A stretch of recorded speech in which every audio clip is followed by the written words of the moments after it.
power of your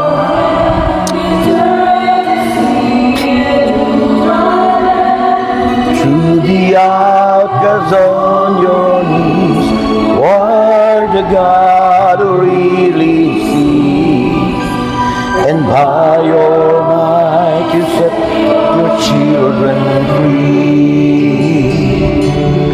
El Shaddai, El Shaddai, and Elyon tonight, age to age you're still the same, by the power of your name.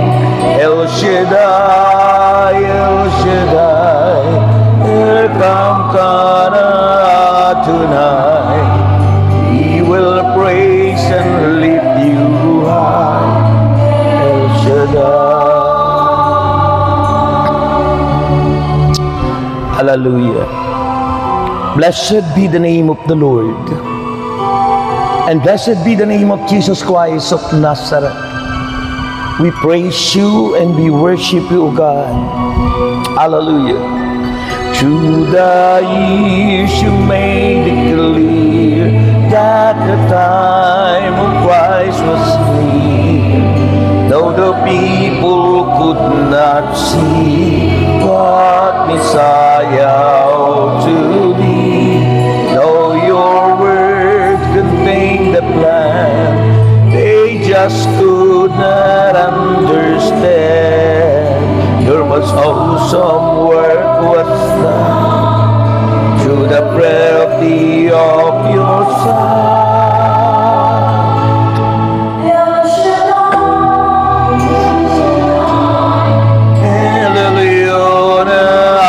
Tonight, age to age, you're still the same, by the power of your name.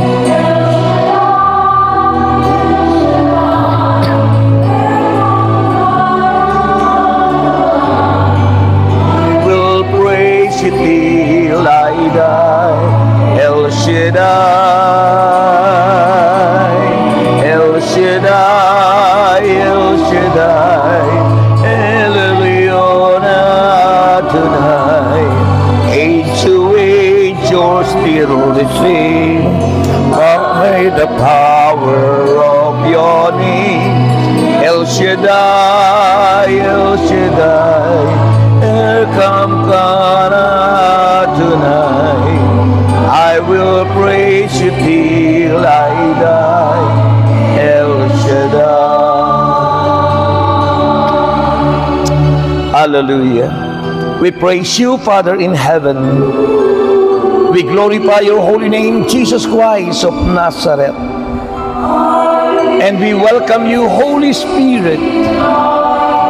Take over in this place and in our hearts, O Lord. We praise. Hallelujah. Sa ngalan ng Ama, ng Anak at ng Espiritu Santo. Amen. Diyos na makapangyarihan sa lahat, muli pinupuri ka namin at iluluwalhati. Pinasasalamatan, dinadakila, sinasamba ang iyong banal at makapangyarihang pangalan.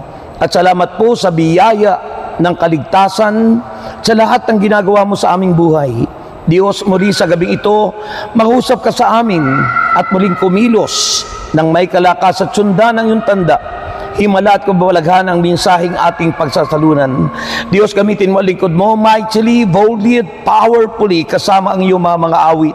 At Diyos, sa aming kalagitnaan, ito po'y sundan ng iyong himala at kababalaghan. Sa ngalan ni Jesus, sa ngalan ng Ama, ng Anak at ng Espiritu Santo, ating purihin ang Panginoon.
Purihin po natin ang Diyos, ibigay yung the best, yung malakas. Christ has risen. Amen? Okay, Happy Easter. Happy Easter. Yan. The Gospel is taken from John chapter 20, verses 19 to 31. John chapter 20, verses 19 to 31. Ganito po ang sinabi ng banal na aklat. Kinagabihan ng araw ding iyon, na unang araw ng linggo, habang nakasara ang mga pinto ng bahay na kinaroroonan ng mga alagad dahil sa takot nila sa mga Hudyo, dumating si Jesus. Tumayo siya sa kalagitnaan nila at sinabi, "Sumainyo ang kapayapaan." Pagkasabi nito, ipinakita niya ang kanyang mga kamay at ang kanyang tagiliran. Tuwang-tuwa ang mga alagad nang makita nila ang Panginoon. Muling sinabi ni Jesus, "Sumainyo ang kapayapaan. Kung paanong isinugo ako ng Ama, isinusugo ko rin kayo." Pagkatapos sila'y hiningahan niya at sinabi, "Tanggapin ninyo ang Espiritu Santo. Kung patatawarin ninyo ang mga kasalanan ninuman, ay pinatatawad na ang mga iyon. Subalit ang hindi ninyo patawarin ay hindi nga pinatawad." Ngunit si Tomas, na tinatawag na kambal at kabilang sa 12, ay wala roon nang dumating si Jesus. Kaya sinabi sa kanya ng ibang mga alagad, "Nakita namin ang Panginoon." At sumagot si Tomas, "Hindi ako maniniwala hanggat hindi ko nakikita ang mga butas ng mga pako sa kanyang mga kamay, at hanggat hindi ko na ilalagay ang aking daliri sa mga iyon at nahahawakan ang kanyang tagiliran."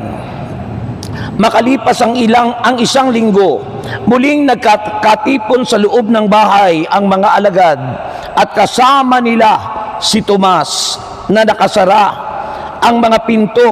Ngunit pumasok si Jesus at tumayo sa kalagitnaan nila at sinabi niya, "Sumainyo ang kapayapaan." At sinabi niya kay Tomas, "Ilagay mo na ang iyong daliri dito at tingnan mo ang aking mga kamay. Ilagay mo ang iyong kamay sa aking tagiliran. Huwag ka nang mag-alinlangan pa, Sa halip ay maniwala ka na. Sumagot si Tomas, Panginoon ko at Diyos ko. At sinabi sa kanya ni Jesus, naniwala ka na ba dahil nakita mo ako? Pinagpala silang hindi nakakita, gayon may naniniwala. Marami pang mga himalang ginawa si Jesus na nasaksihan ng mga alagad na hindi nakasulat sa aklat na ito. Ngunit ang mga nakasulat dito ay isinulat upang kayo'y sumampalataya na si Jesus ang Kristo, ang anak ng Diyos, at sa pagsampalatayang iyon ay magkaroon kayo ng buhay sa pamamagitan niya. Mga kapatid, ang mabuting balita ng ating kaligtasan. Pinupuri ka namin, Panginoong Hesukristo. Okay, tataas na ba yung prayer request? Ha? Uunahin na yata daw eh. Okay, taas na po natin yung ating mga prayer request. At tayo manalangin. Makataas na po. Okay, Ama naming Diyos, basbasan ang mga prayer request na ito at muling dalangin ko, Panginoon, na ito po'y pagpalain at sundan ng iyong biyaya. Tulad po ng iyong pangako na ibabalik sa amin ng iba yung pagpapala, siksik, liglig at umaapaw. At inaangkin na po namin, Panginoon, na kaming lahat ay answered prayer na. Sa ngalan ni Jesus, Amen at Amen. Okay, maupo na po at kolektahin na ng mga collectors po nating lahat. Okay, magandang gabi po sa inyong lahat. Parang mayroong hindi sumagot. Sumagot ba lahat? Magandang gabi po sa inyong lahat. Lahat po na sumagot, answered prayer. Okay, tayo po ay nakikisa sa ating pong simbahan dahil kinuha na ni Lord si Pope Francis, ano? Kaya po, nung unang mga panahon may mga fake news na sinasabi noon pa. Pero ngayon po totoong totoo na siya ay nasa piling na ng Ama. Okay? So, papalitan yon pagdating ng panahon, ano? Iintay natin kung sino ang papalit. Malay mo galing Pilipinas, ano? Okay. So, lagi rin natin isama rin yung soul niya sa panalangin natin kahit na siya ay Pope na, pare-pares tayong taong nagkakasala. Okay. Ang ating pag-uusapan ngayon, handa na kayo makinig? First time ko ngayong gabi, ano, dati, noon maaga pa kayo eh. Ngayon lang uli ako. Ating pag-uusapan ngayon yung demonstration of fear to faith. Tayong mga tao minsan natatakot pa rin, ano? Hindi na ba kayo natatakot? Natatakot pa rin, ano? Kahit sabi ng Panginoon, huwag kayong matakot. Ha? Sabi ng Panginoon, huwag kayong matakot. So, ito pong gospel na ito ay may dalawa pong appearances. Dalawang pangyayari po. Yung pong pagkabuhay ng Panginoon at nagpakita siya sa mga disciples na nakafocus po ang pangyayari sa kapayapaan, pananampalataya at ang misyon. Yan. Pananampalataya at ang misyon. Sabi po rito, pakinggan nyo po. Sabi niya rito, kinagabihan ng araw ding yun, na unang araw ng Sanlinggo, habang nakasara ang mga pinto ng bahay na kinaroroonan ng mga alagad dahil sa takot. Bakit ba sila natatakot? Dahil baka sila isunod.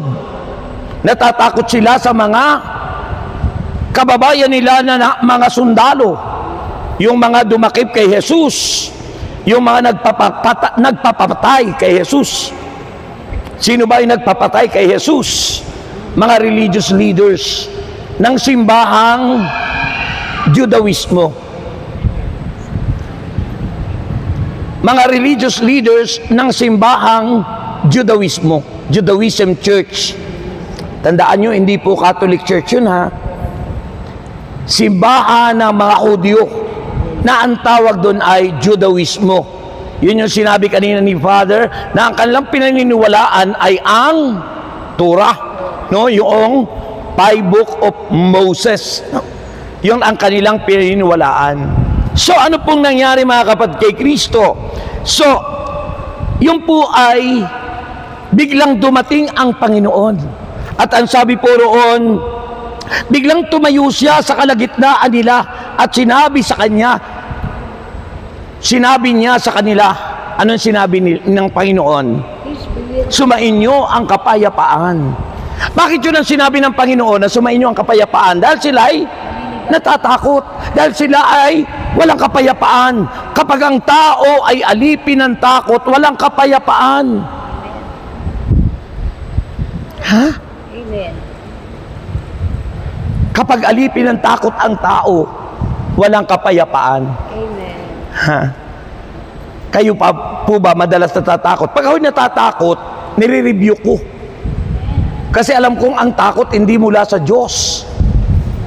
Kaya nga sinabi ng Panginoon, fear not, for I am with you. Huwag kayong matakot sapagkat kasama ninyo ako. Nasanay na kayong walang pumapalakpak dahil Holy Week, ano? Ayun, ano? Bawat palakpak nyo, biyayang darating sa inyo. Pag tayo natatakot, kailang i-rebuke natin. Kanina medyo natatakot ako, kinakabahan. Kanina.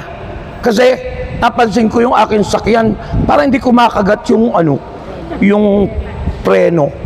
Tapos biglang parang gumaganon, no? Kaya pag ako nagdadrive kanina, malayo yung distansya ko kasi baka biglang mabangga ko yung ano. Ginagamit ko na lang yung yung hand, brake. Huh? Kaya sabi ko, Lord, makauwi ako maayos yung para bukas ba ipa-check up ko yung car. No? Pag tayo natatakot, kasama ang pangamba. Kapag tayo natatakot, kinakabahan ka. Pero sabi ng Panginoon, huwag kayong matakot. I-rebuke natin ang takot upang dumating ang presensya ng Espiritu Santo sa ating buhay. Yan. Ganyan talaga yung mga palakpak ng mga senior citizen. Huwag niyong gayahin sila, ha? Kasi bata pa kayo. Okay, that's the context ng pong ng gospel, At ang key themes po ng gospel ayun nga po, peace and reconciliation. Kapayapaan at pakikipagkasundo. Kaya sabi ng verse 20, pagkasabi nito, ipinakita niya ang kanyang mga kamay at ang kanyang tagiliran. Alam mo, ang tao, nasanay tayo ng to see is to believe. Maniniwala ka lang kapag nakita mo. Kaya nga si Tomas, absent siya. Yung sa first na pagpapakita ni Kristo sa kanila, na sila'y nagkakatipon, absent si Tomas. Maraming Tomas siguro sa inyo. Yung laging absent. Ha? Yun si Tomas, espiritu ni Tomas. Yung laging absent. Ha? Kaya si Tomas hindi makapaniwala. Ha? Hindi makapaniwala nung sabihin ng mga kasamahan niya, naku, sayang, dumating ang Panginoon. Na-miss niya yung ginawa ni Jesus sa kanila. Wala siya eh. Ano yung ginawa ni Jesus? Hiningahan silang lahat. At ang sabi doon, nung hiningahan ni Jesus, tanggapin ninyo ang Espiritu Santo. Ay wala si Tomas doon. Ay hindi siya kasama doon sa nahiningahan. Alam mo sa Jesus, pag hiningahan tayo, mabango.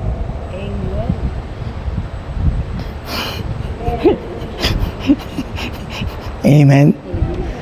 Pag daw natanda na, ang hininga amoy lupa na. Ha? Ha? Si Jesus, nung hiningahan sila, sabi ng Panginoon, tanggapin ninyo ang Espiritu Santo.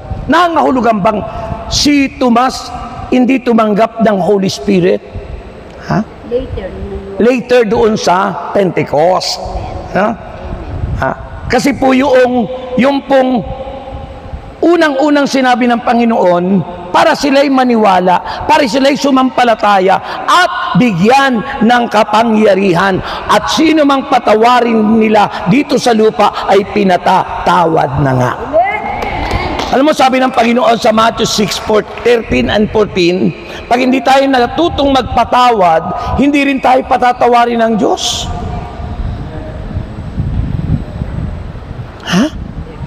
Pag hindi po tayo nagpatawad, hindi rin tayo patatawarin ng Diyos. Kaya, ang pagpapatawad ng Diyos nakasalalay pa rin sa ating pagpapatawad sa mga taong nakasakit ng kalooban natin na ikaw ay nagtatampo. Sa inyo kaya, sa kalalagayan nyo, mayroon bang mga taong hindi pa nagpapatawad ngayon? Marami, ano? Marami. Kaya yung iba gumagawa ng fake news, kung ano-anong mga paninira. Alam mo, pag ang tao hindi marunong magpatawad, sinasalot. Ang tawag doon sa doktrina ng Buddhism ay karma. Teaching of Buddhism yung karma. Sa ating Kristiyano, walang tawag na karma. Ang tawag sa atin nun ay consequences. Ha? Ano yung binubunga? Ano yung result? Ano yung consequence kapag hindi ka nagpatawad? The consequences, pag hindi tayo nagpapatawad, tayo po ang apektado. Kaya minsan nagkakasakit tayo. Kaya minsan hindi tayo lumayalaya sa karamdaman. Dahil sa di natin pagpapatawad. Amen? Amen. No, ako'y may sakit, nung ako'y magpatawad doon sa pumatay sa tatay ko, pinagaling lahat yung sakit ko. Kasi noon, nagtampo ako at talagang sumama yung kalooban ko. Isipin mo naman, 3 taon pa lang ako, di ko nakilala yung tatay ko, pinatay nung bayaw niya. Sino namang hindi sasama ang loob nun? Diba? At dahil sa mga ginawa kong mali, nagkaroon ako ng mga sakit. Pero nung magpatawad po tayo, lahat ng karamdaman ay pinagaling ni Yahweh El Shaddai. Pero tandaan nyo, hindi lahat ng sakit ay dahil sa kasalanan. Ha? Hindi lahat ng karamdaman o sakit ay dahil sa kasalanan. Kundi minsan, God allow those things to happen to us. Inaalaw minsan ng Diyos na mangyari sa buhay natin yon upang tayo ay tumatag at umasa sa Diyos na makapangyarihan. Pag hindi dumarating ang mga problema at pagsubok, wala na tayong pagtitiwala sa Diyos. Pero the purpose why there is problems, the purpose bakit minsan nangyayari yon at nagaganap sa buhay natin, upang tayo'y umasa na may Diyos na ating masasandigan sa panahon na tayo'y may kailangan.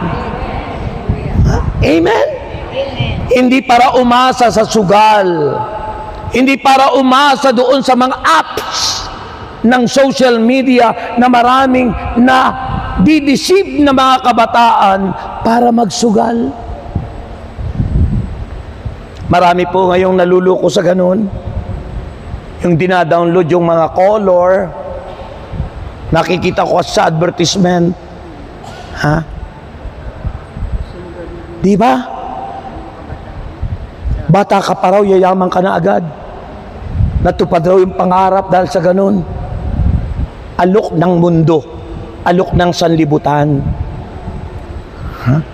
Kaya sabi ng Romans 12 verse 2, huwag kayong umayon sa takbo ng mundo. Mag-iba na tayo at magbago ng isip. Nabago ba natin ang isip natin? Ha? Wala ba ako kausap? O may kausap? Amen. May kausap po ba ako?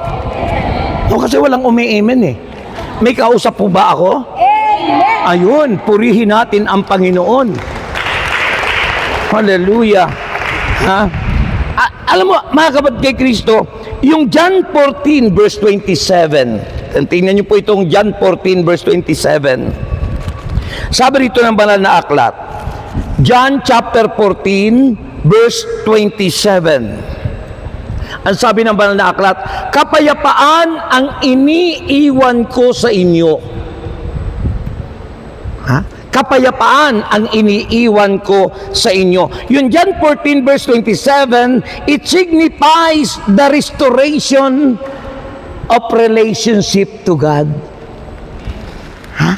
Kaya sabi ng Panginoon, kapayapaan ang iniiwan ko sa inyo, ang aking kapayapaan ang ibinibigay ko sa inyo. Hindi ito katulad ng kapayapaang ibinibigay ng mundo. Okay, kung nanalo ka nga doon sa alok ng mundo, hindi yun ang kapayapaang alok ni Kristo. Iba yung kapayapaang dulot o alok ng Panginoon. Ito'y walang hanggan at walang katulad. Ang kapayapaan na dulot ni Kristo ay maghahatid sa atin sa buhay na walang hanggan. Amen. Amen. Yun po yun, mga kapatid. Kung halimbawa ikaw ay punong-puno ng problema, marami kang utang, wala kang pambayad, biglang tumama ka. Tumama saan? Sa pader? Huh? Tumama doon sa inaasahan sa mundo. Pansamantala na wala na ano yung iyong problema. Pero hindi eternal. Hindi ganap. Pansamantala. Lahat ng alok ng mundo ay pansamantala lamang, ngunit ang alok ni Kristo ay panghabang panahon. Panghabang panahon. Amen. Kaya sabi ni Jesus, kapayapaan ang iniiwan ko sa inyo.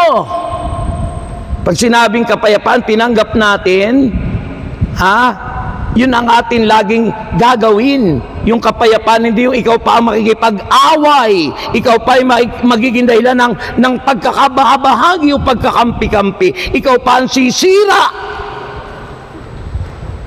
sa Pilipinas para hindi umunlad kasi posisyon ang inaasahan ng iba.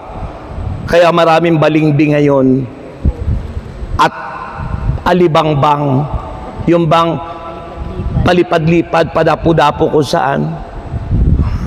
Malapit na kasi ang May 12. Di ba? Kaya sabi kanina ni Father, huwag tayo maniniwala sa mga fake news. Maniwala na tayo ngayon, totoo na yung sinabi, patay na nga si Pope Francis. Hindi kagaya noon, puro fake news. Ilang beses kung nabasa sa kinuha na raw si Pope. Sino? Sinerch ko yung nagpapalabas, alam mo, ibang sekta na naninira sa atin. Diba? Ano po? Puro mga fake. Maraming fake. Alam niyo po ba, makinig kayo. Alam niyo po ba minsan, kagaya kagabi, ako po'y galing sa anniversary ng SOS, yung pong Servant of the Sick, ginanap sa Laguna, sa resort. Alam mo, yung nagsasalita, na kinukongratulate sila, si Trump. Si President Trump ng US. Paano nagawa nila yon? Ang tawag po doon, AI. Ano po yung AI? Yung po yung isang apps o application na ang tawag po doon ay Artificial Intelligence. Na po pwedeng magsalita yung tao ng kahit ano, kahit Pilipino, kahit ano. At yun ang ginagawa minsan ng maraming tao ngayon para siraan si ganito, si ganyan, si ganyan. Ang tawag doon ay AI. artificial intelligence. Ay kung mga walang alam tayo, kung tayo lack of knowledge or wisdom, paniniwalaan mo na. Akala mo totoong totoo. Ay, kagabi si Trump, congratulations.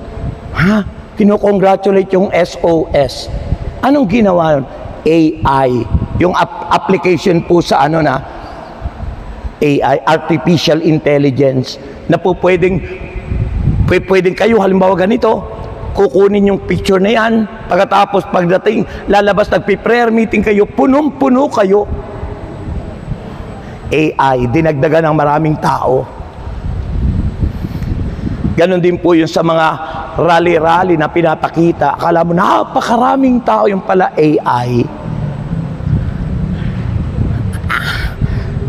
Yung mga nag-aalok ng mga binibiling gamot o mga herbal o mga ano-ano, akala mo si Doc Willie yung nagsasalita. Hindi naman siya yun. AI. Ginagamit sa mga advertisement, pero pagbili mo ng products, fake. Na anuhan ako noon, bumili ako kape, yung kape ba na sikat na kape, pagdating sa deliver, fake news, fake pala. Diba? Kaya huwag kayong maniniwala. Ha?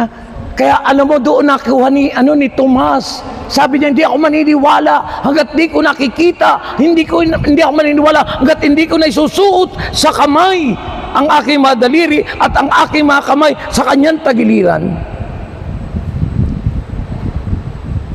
Nung isang araw na siya ay nandun na, biglang dumating si Jesus sa kanilang kalagitnaan. At ang sabi ni Jesus sa kanila, Tomas, huwag ka nang mag-alinlangan pa. Maniwala ka na. Naipasok ni Tomas yung kanyang daliri sa kamay ni Jesus. At naipasok yung kanyang mga kamay sa kanyang tagiliran. Anong sabi ni Tomas? Panginoon ko at Diyos ko. Sabi ng mga faith, nagulat lang si Tomas. Kaya daw nasabing, Panginoon ko at Diyos ko. Sasabihin siyempre ng mga hindi naniniwalang si Kristo ay Diyos. Nagulat lang si Tomas. Sinabi lang yan, Panginoon ko at Diyos ko, kasi nagulat. Para hindi lang kilalanin si Kristo at i-deny na ang pagka-Diyos ni Kristo. Sasabihin, nagulat lang si Tomas. Pero ang katotohanan, it's a declaration, pagpapahayag ni Tomas na si Kristo'y Panginoon niya at Diyos niya. Amen! Amen! Naging ganap yung kanyang pananampalataya. Pero sabi nga, sa pananampalataya, hindi ko sinasabing ganun ang gawin natin. Maniwala ka muna bago ka, bago mo sabihin yung ganun. Kailangan faith first, and you will see God's miracle. Maniwala ka muna. Maniwala ka si Kristo ay nagpapagaling. Maniwala ka na si Kristo ay magbibigay ng siksik-liglig na pagpapala sa atin, sabi ng Philippians 4:19. And my God will supply all our needs according to His riches and glory through Christ our Lord Jesus. Kaso pag hindi tayo nanampalataya, nag-aalinlangan, to see is to believe, that is, tawag dun ay human kinds of faith. Pag sinabi pong to see is to believe, it is human kind of faith. Ano yung God's kind of faith? Ang God's kind of faith yung maniwala ka muna at makikita mo ang kilos ng Diyos. You must believe first and you will see God's miracle. Amen. Amen. Ako ganun, naniwala agad ako. Sabi ko, totoo, pagagalingan ko ng Panginoon nung pumunta ako April 10. 39 years na ako naglilingkod nung April 10. 1986 ako nun. Pag tayo lumapit sa Diyos, maniwala ka. Kung ang kahilingan mo, kagalingan, maniwala kang Jesus is the healer.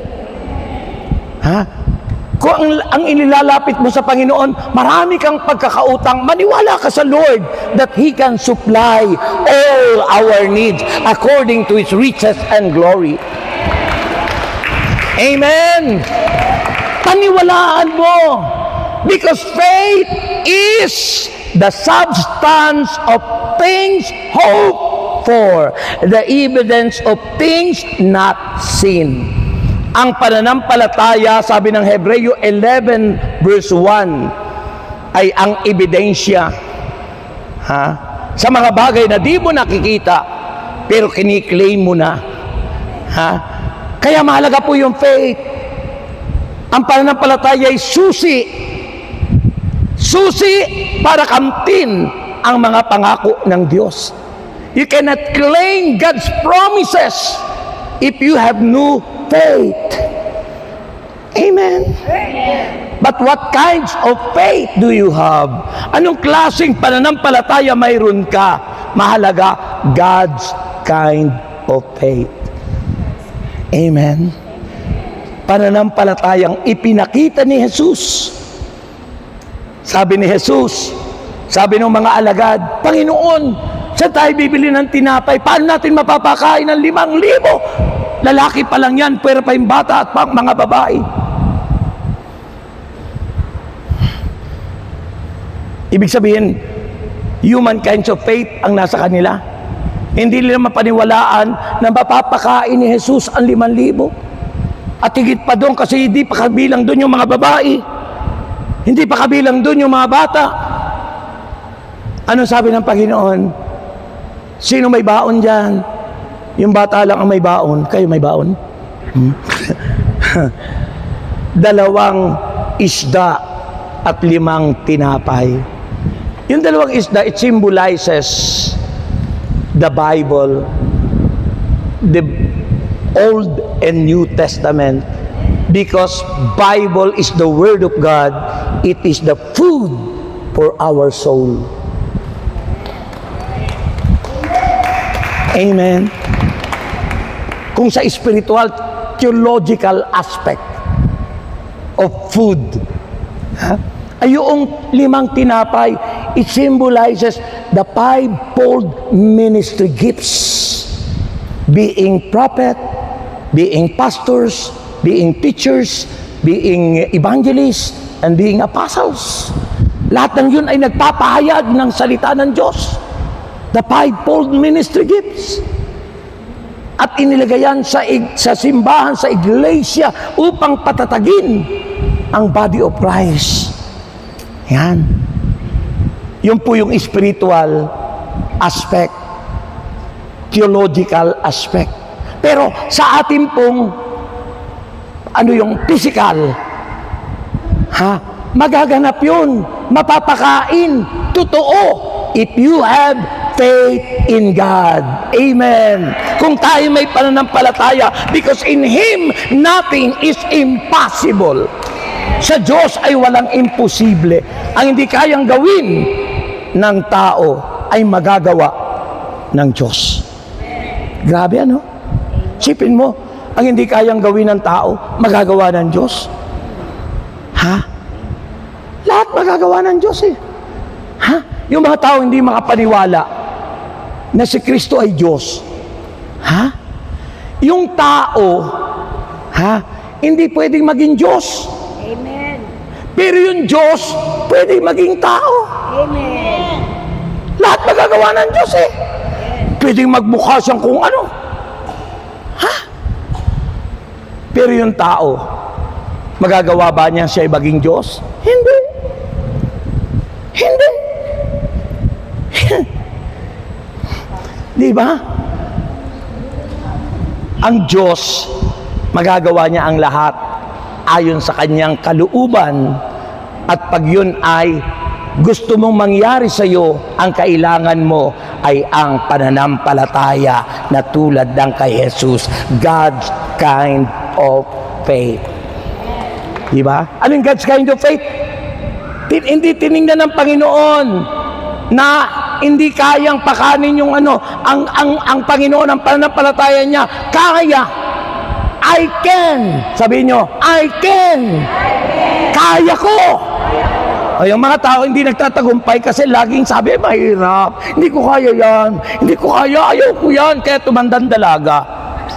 Kasi dumating na yung blessing, ayaw pang tanggapin. Di ba? Ang daing ng mga tao, ang hirap, ayaw ko yan, di ko kaya yan. Ha? Walang pananampalataya. Mahalaga ang pananampalataya sa Diyos. Amen po ba? Amen? Malapit na po. Okay. So yun po yun ang napakahalaga, mga kapatid. So, number 2 po is yung doubt. Ano? Doubt. Doubt to faith. Yung doubt ay maging pananampalataya at yung fear maging pananampalataya.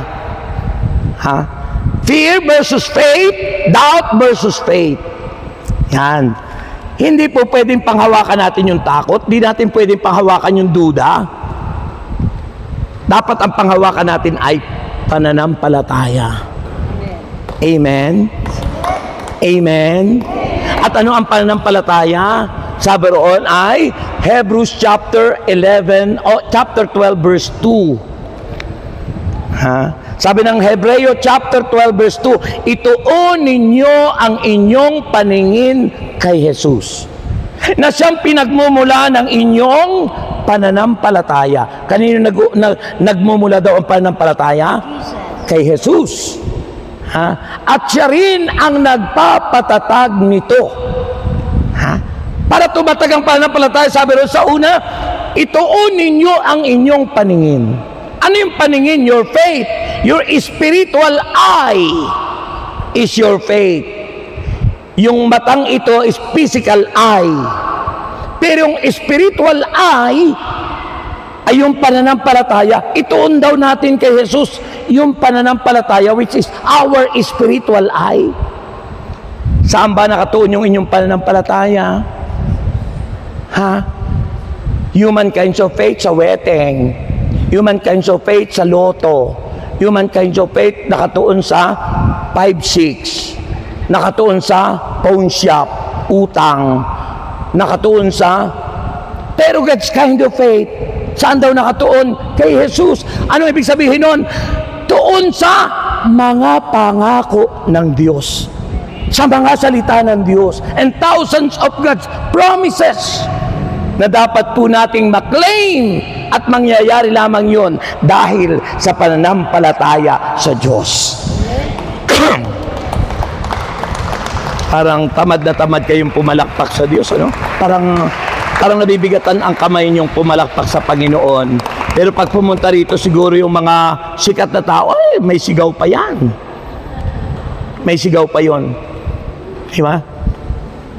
Yung mga taong kilala, pag napunta rito sa inyo, siguro may sigaw pa, may tilian eh. Tumitili pa yung iba eh.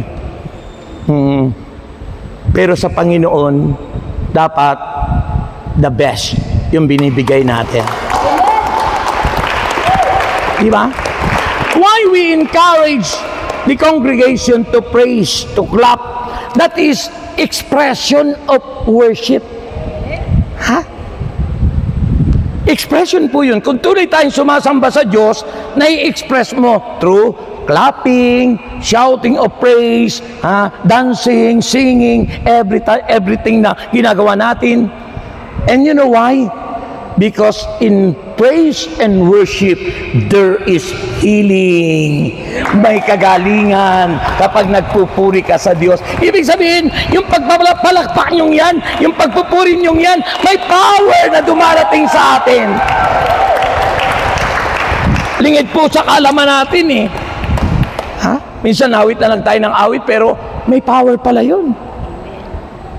Sabi sa Biblia, si Paul and Silas, nung sila po ay ibilanggo saan nga Pilipos yun, kinulong sila, ipinangaw pa.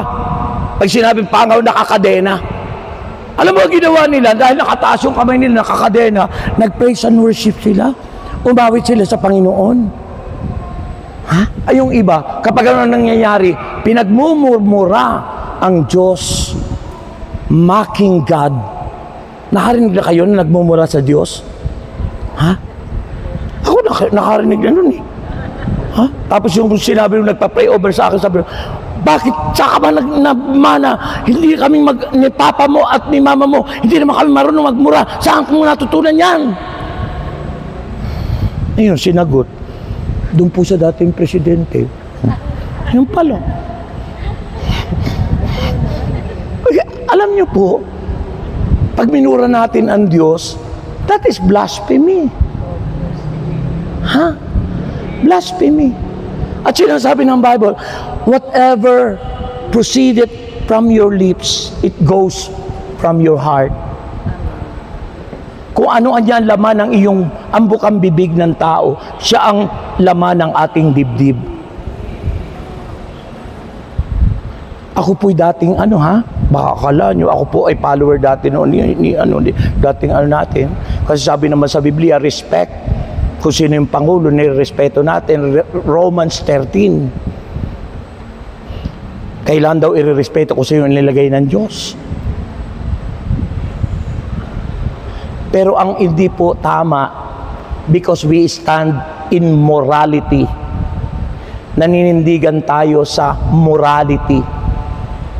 Sabi ni Cardinal Tagle, huwag niyong paniniwalaan ang sino mang tao na ang mga lumalabas sa bibig ay pawang kasamaan. Maniwala kayo sa taong ang bukang bibig tulad ninyo ay pagpupuri kay Yahweh El Shaddai. Amen? Nagpupuri ba kayo kay Yahweh El Shaddai? So alisin natin ang duda. Huwag tayong magduda. Bakit sabi ron? Blessing ay darating sa atin. Sabi ng verse 29.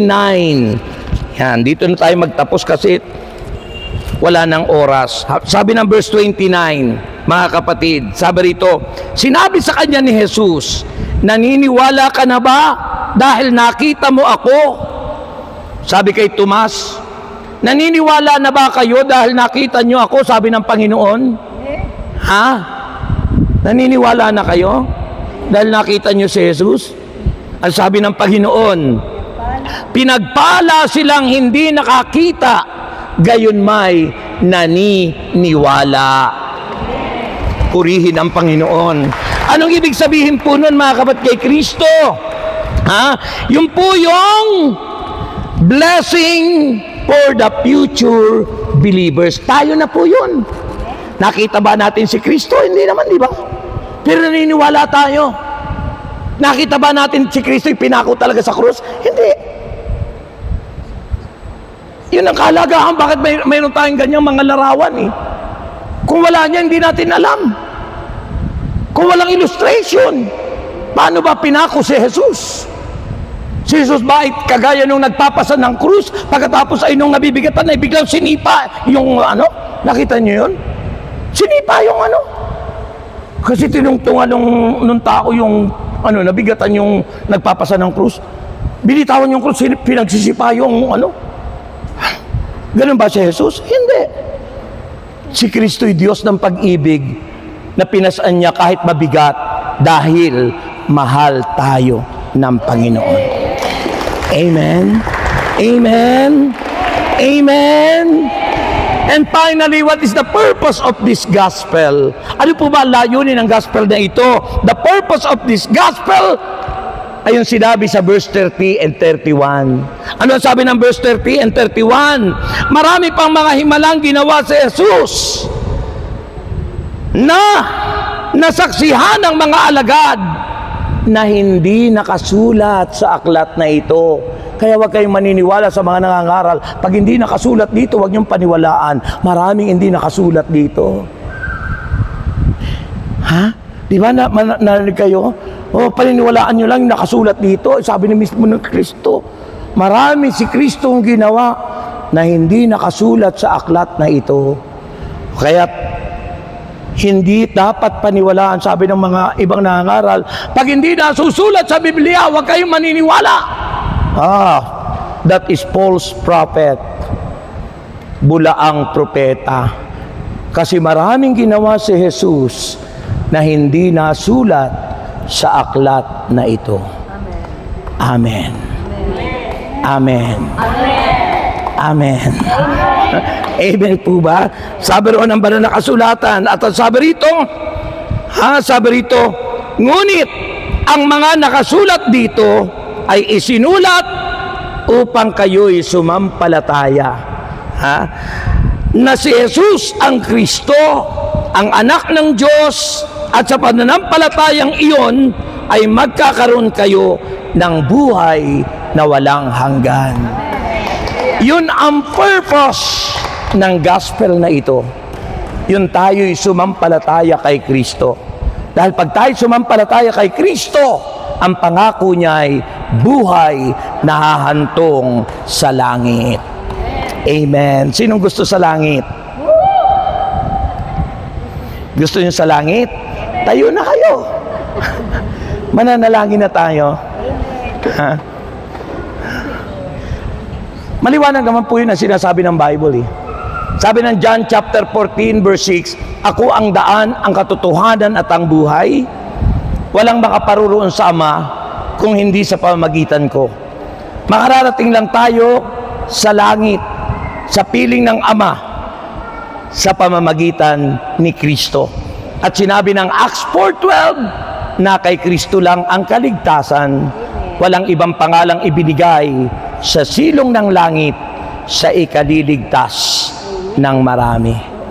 Kaya mas masarap ibigay natin ang buhay natin kay Jesus kaysa sa taong baka patayin ka na, alam mo minamahal mo siya pero hindi naman ikaw iniingatan. Si Kristo, pag inalay mo ang buhay sa Kanya, iingatan ka niya, mamahalin ka niya magpakailanman. Kahit ideklara natin, taas ang kamay at sabihin nyo, Panginoon, sa iyo ang buhay ko, iniaalay ko sa iyo, ikaw ang aking buhay, ikaw ang aking kalakasan, ikaw ang aking kagaligan, ngayon at magpakailanman.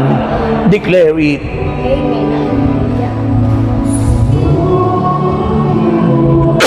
Deklara natin ng malakas. Amen. Ko sa iyo, ano man ang nais mo, O Diyos, ikaw ang siyang pag-asa ko. Sa iyo ang buhay ko, Lord. Sa iyo ang buhay ko. Ito ay alay ko sa iyo.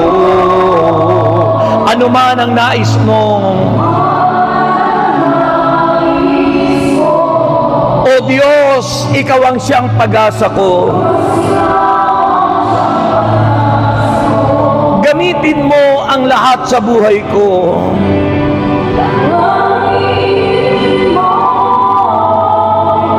Ang lahat sa buhay ko, sa tagumpay ng buhay, ito'y mula sa pangako mo.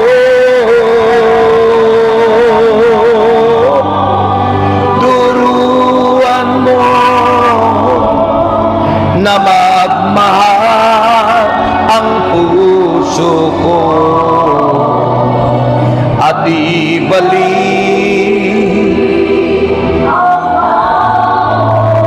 sa piling mo.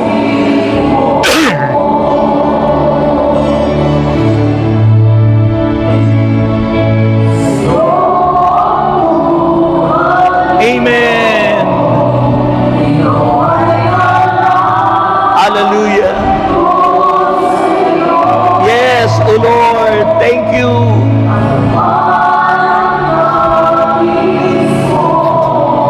Hallelujah.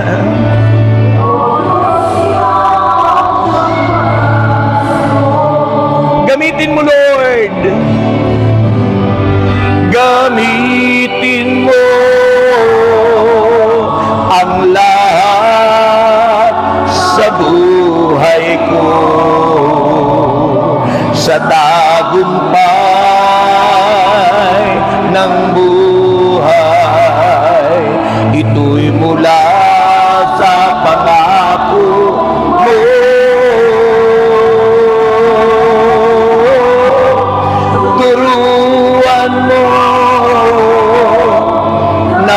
Nagmahal ang puso ko at ibalik ang tao at ibalik ang tao at ibalik ang tao sa piling mo. Let's pause for a while. Pwede niyong ipatong ang inyong kamay sa inyong dibdib, sa ating puso. And let's claim the power from on high, kung paanong sila'y hiningahan ni Jesus.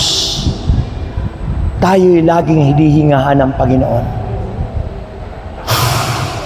Sabi ni Jesus, tanggapin niyo ang Espiritu Santo. Tanggapin niyo ang Espiritu Santo. It's a regenerating power. It's a regenerating power of God. Ang banal na Espiritu na siyang kumikilo sa ating buhay. Receive the power. Receive healing. Receive deliverance. Just fix your eyes. Fix your faith unto Jesus. And let the power on God, the power of the Holy Spirit, the power of God move in our lives. Claim it. Healing and deliverance. Strength and power. Ama naming Diyos, nagtitiwala kami sa iyong katapatan. Nagtitiwala kami sa iyong kabanalan, that there is power in your word and it heals, O God. Nagpapagaling ang iyong mga salita. Nagpapagaling ang mga awitin, ang mga papuri. Nagpapagaling, Panginoon, ang iyong presence, the presence of the Holy Spirit. We claim, Lord, healing. We claim deliverance. We claim power. We claim anointing. We claim blessing upon blessing. We claim, Lord God, in the name of Jesus. Claim it sa pangalan ni Jesus. Gamitin mo ang lahat sa tagumpay ng buhay.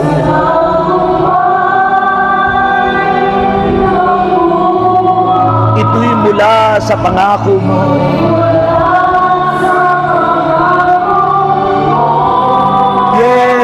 Yes, O Lord. Turuan mo na magmahal ang puso ko at ibalik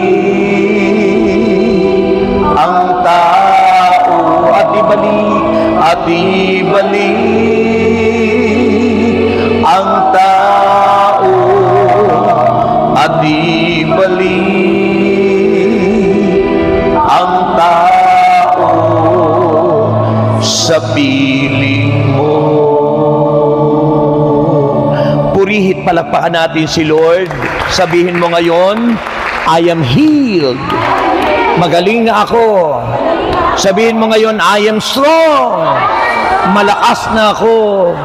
Sabihin mo ngayon, I am rich. Mayaman na ako. At sabihin mo ngayon, I am victorious. Mananagumpay na ako sa ngalan ni Jesus. Anong sagot? Amen. Bakit tayo mananagumpay? Sapagkat si Kristo'y muling nabuhay. Kung hindi muling nabuhay si Kristo, tayo'y hindi nagtagumpay. Kaya't purihin nyo ang Panginoon ng malakas. Taas natin lahat ng ating daladalahan. Mga panyo, asin, langis, Biblia, wallet, bag, passport, papeles. Taas nyo lahat yan. At pagpalain niya ng Panginoon. Okay, malapit na ang inyong pastoral visit. Sa 29 next Tuesday, pwera sa Tuesday sa isa? Pastoral visit ng Manila. Diba? Hindi nyo alam? Huh? 29. Hindi kayo nakikinig sa radyo, ano? Baka di pa kayo imbitado namin kayo sa Batangas. Anniversary ng buong Batangas, May 1. Anniversary ng buong youth, kasama na yon. At pastoral visit, pinag-isan namin lahat. 3. Doon sa Cultural Center ng Padre Garcia, air condition, at libre lahat yun. Yan, kaya punta kayo lahat. Welcome ang lahat, ano? Mag-enjoy naman kayo, magpunta man lang sa malayong lugar. Okay? Tayo po'y manalangin. Ama naming Diyos, basbasa ng mga bagay na ito, panyo, asin, langis, Biblia, wallet, bag, passport, papeles, at lahat ng aming daladalahan ay amin pong sinasubmit sa iyo at iyong binibless ngayong gabing ito, Panginoon. At inaangkin na po namin, Panginoon, na ang mga bagay na ito'y pinagpala mo na, maging ang mga bag po namin punuin ng iyong blessing, Lord, at ang mga tubig, langis, Panginoon, magamit sa kapanahunan sa pangalan ni Jesus. Anong sagot? Okay, baba na po yan lahat. At tatanggapin nyo po yung bonus nyo. Baba nyo na. Yan, iahagis ko po ang 3 bonus nyo. Sasabihin nyo ay, Panginoon, ikaw ang tunay na kayamanan ko. Panginoon, ikaw ang tunay na kayamanan. Panginoon, ikaw ang tunay na kayamanan. Oo, kasi pag hindi si Jesus ang tunay na kayamanan mo, kung saan daw nanduro ang inyong kayamanan, nandun ang inyong puso. Kaya kung si Jesus ang ating kayamanan, hawak ni Jesus ang puso natin. Yan, okay? So, si Jesus ang tunay na kayamanan nating lahat, okay? 3 yung ihahagis ko, mag-isip na kayo ng 3 bagay na mahalaga, in Him nothing is impossible, walang imposible sa Panginoon, mangyayari. Okay? Ako nakarating sa Vatican City, dahil sa anong ganyan, 25 countries na yung napuntahan ko, dahil sa kasasambot ng ganyan. Okay? Ready na kayo? Dito ako sa malayo-layo. Okay? May the Lord God bless us all now and forever. In the name of the Father, and of the Son, and of the Holy Spirit. Amen. Unang blessing, ito na! Pangalawang biyaya, ito na! And finally, ito na! God bless everyone.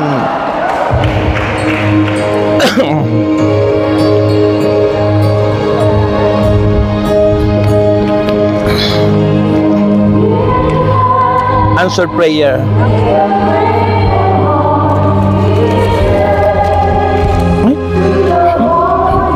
Thank you. Thank you.